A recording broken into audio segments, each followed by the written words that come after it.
Ministers, I'd like to finish this second round, which means we have two more 5-minute rounds, one from the Conservatives and one from the Liberals. I hope you'll bear with us. Mr. Cran, please, for 5 minutes. Much, Mr. Chair, and thank you to all the witnesses for being here today. Minister Bennett, I believe the last time we talked was earlier this month at the breakfast event put on by the Canadian Institute for Public Safety Research and Treatment, or CIPSRT for short, which is based at the University of Regina. And as I'm sure you're aware, CIPSRT was established about 5 years ago with a $5 million funding grant, which runs out at the end of the fiscal year. And so I would like to know, does the government have any plans to fund CIPSRT moving forward? Thank you. Through you, Mr. Chair. Thank you so much for the question. I think that CIPSRT is one of the examples of creating the kind of evidence necessary to be able to have law enforcement with the tools they need to stay safe themselves, but also be able to access care when they need it. I think that what we've seen with CIPSRT, particularly at Depot, where those young recruits are regularly checking in on their mental health, that this is a model that really works, and we are working with my colleague, Minister Mendicino, in terms of, again, the support for CIPSRT ongoing.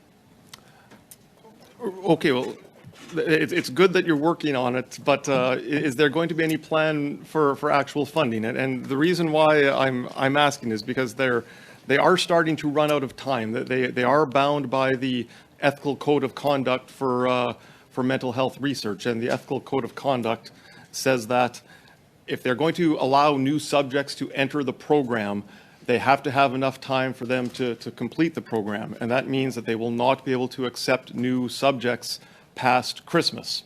And if you look at the calendar, Christmas is coming up soon. So I'm wondering for the people at the University of Regina who may be tuning in today, what should they be doing? Should they be winding down operations because there will be no funding moving forward, or should they be ramping up operations? When are they going to know about their futures?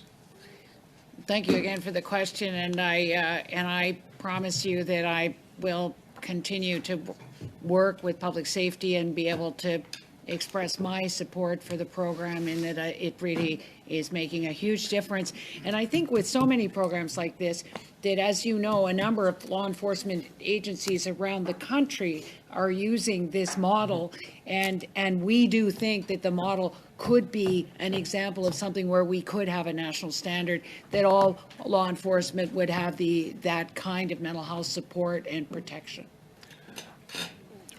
Okay, so I'm not getting a very concise answer, Minister Bennett. If you can't provide a concise answer as to whether or not CIPSRT will be funded moving forward, can you provide an answer as to why you cannot provide an answer? I mean, this is a 5-year program that is coming to an end in a few more months.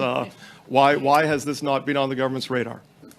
I assure you, it is on our radar and my radar, and we, as you know, Minister Mendicino was at the breakfast with those very laudatory comments and the evidence that they are producing on a regular basis. And I promise you that Minister Mendicino and I will be there wanting to do whatever we can to support the project.